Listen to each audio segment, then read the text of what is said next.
his toes. Hi everybody, I'm Dawn Meifert. Thanks so much for joining me on Here's the Deal. So this morning the world awoke to earth-shattering news. For the first time in more than 600 years, a pope is going to step down.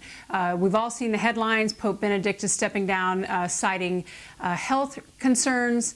And most of us that watch what's going on with the Catholic Church have any knowledge of the suppression of evidence around child molestation. We find this excuse weak at best. It's only been about a week and a half ago that HBO released its scathing documentary, Mea Maxima Culpa, really exposing the centuries-long suppression of evidence and information around the sexual molestation of young boys within the church. This is not something that's just happened in the last 5 or 6 decades. Now, before Benedict became Pope, he was a cardinal, and his name was Joseph Ratzinger.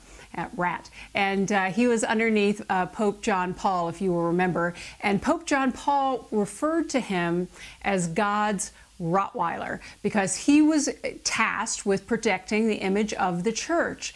And there have been written documents that have been leaked to the press and exposed that during that time when he was in charge of suppressing all of this evidence coming forth around all of the molestation that was happening, his advice to priests and bishops and cardinals and whoever it may be underneath him, that it was the Catholic Church's #1 goal to suppress that evidence until the statute of limitations had run out. This coming from a man that was also a Nazi back in the 1940s. What a terrific, terrific image of God. So look, here's the deal. He alone holds all of the secrets of pedophilia within the church. He has all of those documents, and he refuses to release them because he says that the Vatican is a sovereign nation.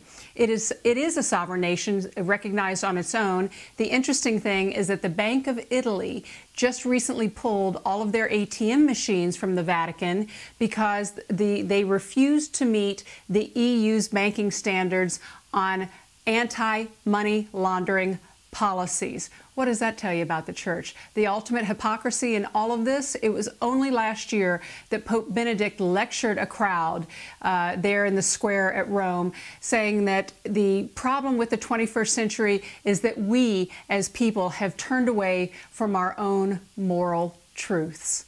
Gotta leave it to the Catholic Church. Who else could have a storyline like this? There's going to be more to come, I'm sure, over the course of the next 2 weeks or so. His resignation does not take place until February 28th. Thanks so much for joining me. I'm Dawn Meifert, and this has been Here's the Deal.